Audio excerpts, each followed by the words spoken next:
Good morning everyone. I'm really tired, but I have quite a bit of work to do today, so I'm going to get caffeinated, but first I'm going to do my advent calendar. Advent calendars are a dangerous game when you have like nicely painted nails. My advent calendar opening nails are all chipped. It's Frosty the Snowman. All of the doors on this one are done like slightly differently. So some of them are actually a number, some of them are just the word in different fonts, and then some of them are like hidden.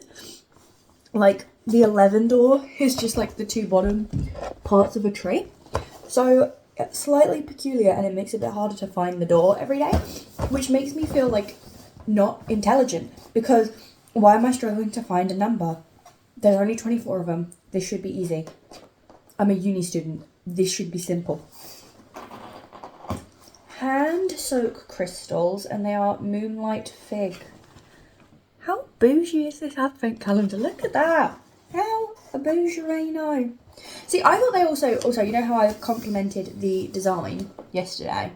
I'm also kind of like feeling the packaging for the other Baylis and Harding products. I think they used to be kind of like, see, I always assumed Baylis and Harding were kind of like, you know, a beigey brownie colour, but all of their stuff this year seems to be like this blue, purple, pink packaging, and that's so cute. But this is today's item. I really like it. Oh my god. I'm like, oh, I really like it. I've never used a hand soak. Do I just fill a bowl? Yeah, dissolve in a bowl of warm water and soak hands as required. Well, that's necessary because my hands are chapped. Anyway, that was today's advent calendar, and the rest of the day involves a lot of work, so let's go get caffeinated.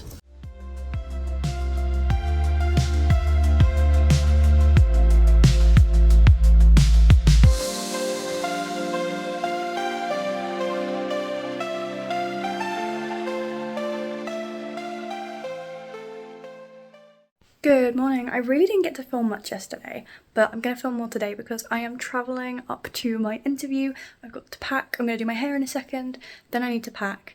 Then after I've packed, I'm basically ready to go.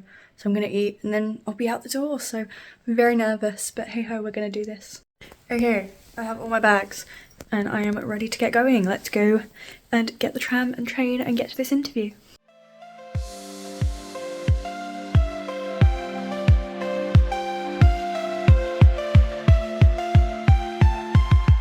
Hello everyone, I just got to the hotel and it is, it's a very good hotel, very clean, very tidy.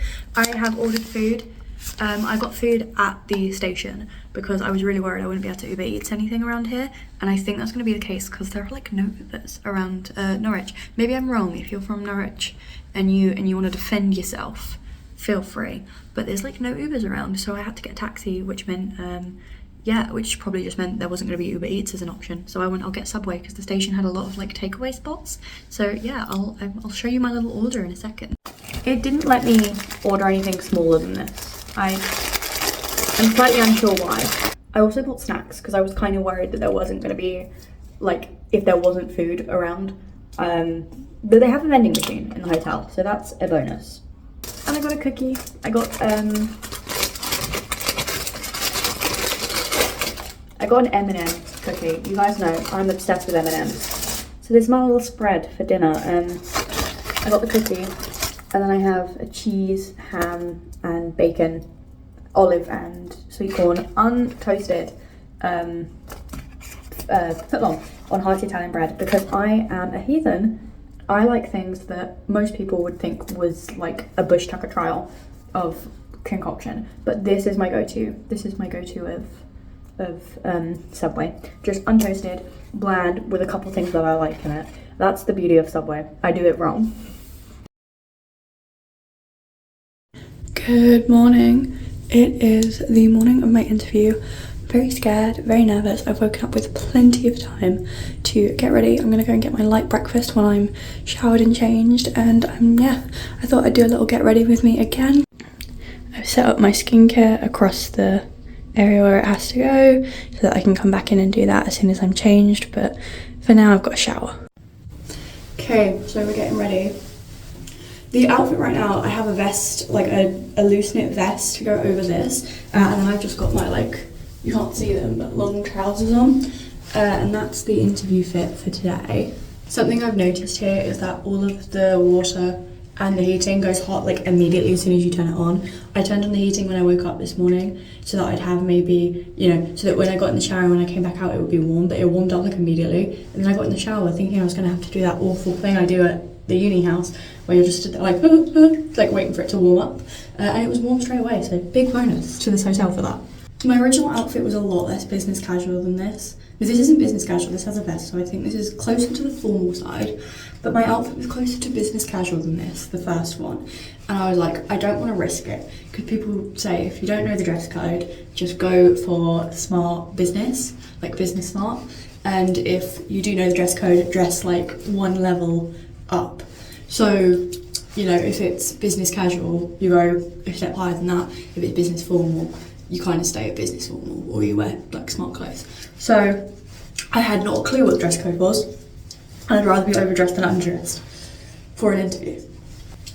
I have a light breakfast booked after I'm ready, and I'm gonna go down and get it at the Sports Park Cafe on this campus. I like that I'm on a uni campus. This is like a nice, feels nice and safe. I was doing the maths, and with this interview and then me going home, and then only coming back on the Monday and leaving on the Friday afternoon, I technically only have the Tuesday, the Wednesday and the Thursday as full days left. That's all I've got left. And then one kind of day made of 2 half days. So it's the surrounding days on the Friday before I leave and the Monday when I get back off the train. So yeah, not a major amount of time left. 3 full days back at uni. So 4 sleeps. After I get back from this, I've got more time on the road / at home in the coming days than I do have back at uni in total for this semester, and I'm not unhappy about that. I'm excited to go home, I really am. It's first semester of second year has been quite the ride, and I'll get into it more probably when I recap the year, or I do maybe if I have a chat about the semester in one of my later vlogs after it's over. But it's been a ride is all I can say. They have a little kitchenette unit out there, and I'm going to explore it in a minute because I want to fill my water bottle before I go and get some more fresh water, because I'm very dehydrated right now. But it's still too cold to turn the heating off and stuff, so I'm going to make the most of having some fresh water, but I've not been to the kitchenette yet, so we'll have to see what's going on over there. I am starting to use the Clinique All About Eyes eye cream that my boyfriend got me as an anniversary present. This is one of the ones that I've really wanted for a while, because I got a sample of it in summer and I really liked it, and then I ran out of my sample, but it was on the more expensive side to get, even just like on its own outside of a gift set. So my boyfriend got it for me as part of a gift set, and yeah, and I don't have to use it sparingly anymore, even though I still do. I'm still only using the bits that go on the cap, which I know sounds really weird, but like this stuff is so good, you don't want to waste it.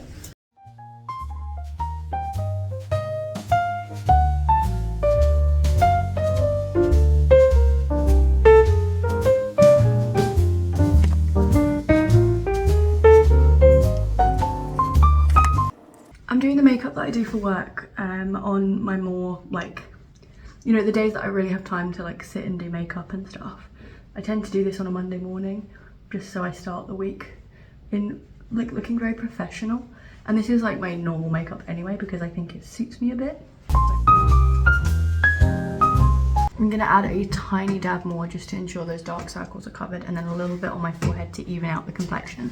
I just find that like anywhere else on my face is kind of okay. See, this is just in my opinion, like there's probably makeup artists or even just normal people who look at how I do my makeup and skincare and think, oh yikes, she doesn't look good, or that doesn't suit her, or she's not doing that technique right. But like at the end of the day, this is what I find looks good on me from me. I'm the only person that has to have my face on my face. So I should like how I play with the makeup on it. And I don't think I look horrendous. I think I look relatively normal. I'm not as nervous as I thought I'd be for the interview. I I'm nervous as you should be. Like, I'm like, you know, I want to do well, but I thought I'd be a bit of a mess this morning, but I seem to have it under control. I think I've done the research I can about the project. I understand it, what they're going to be using. I don't think I could explain what their process would be, but the moment they explain it to me, I get it. So I think I'm more worried about the very like unwritten rule things of interviews. I tend to struggle with those where they're like, if they ask you a question, they want to know more, or they want you to ramble, or in this question they don't want you to go on for a while. So I've just found the best thing is, don't like say something that you don't have a massive amount of knowledge on, because from my mock interviews with the placement team at my university, they'll just follow you up like with what you say. So if you're like, oh, I know that you do XYZ, and then I know you also do W, they'll be like they'll pick up that, okay, you've added W on the end, you must know about W, tell us about it. And then if you only added that so it sounded like you knew more, or it like built up your sentence, and then it's like, oh, actually, I'm really sorry, I know a lot more about XYZ and not a lot about W, you then have to go back on yourself. So I've learned it's easier, even if I know W exists and this prompted, don't point out that W exists, if you get what I'm putting down. It's just a lot easier and a lot less, I think the right word is like, I think you're putting a lot less risk if you're able to only talk about the things you definitely know. If they followed up, you'd have strong understanding. And I think I have an understanding of the project based on what I've been told. I have an understanding on the company or the research institute I'm going with. So I feel quite confident that I can do okay if asked about that. I'm kind of hoping they wouldn't follow up on like, oh, well, we know you went for the wheat research project. Tell us about what you know about like our wider plant science research, because I wouldn't be able to name projects specifically, but I could tell them that they do it, and it's on robustness of crops. So I know what they do, I just know a lot more about the project I've applied for than the other aspects, because I'm also a full-time uni student who's spending a lot of her time doing other applications and things like that. So unfortunately, I don't have it all, but you know what I do have, I'm gonna hope wows them.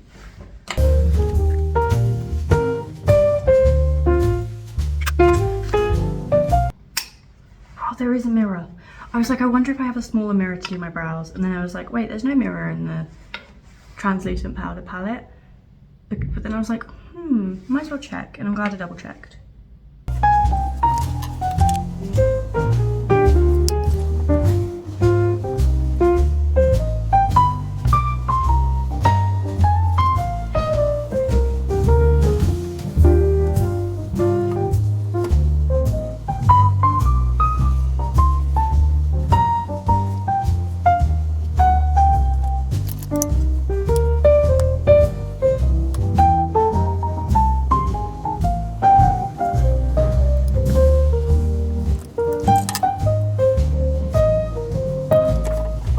I am dressed, make-upped and ready for this interview.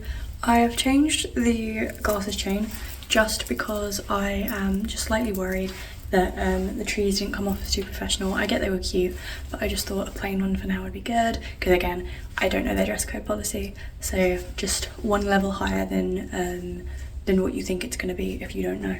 So this is it. I'm going to put on the vest in a second, but I'm going to start getting ready for breakfast.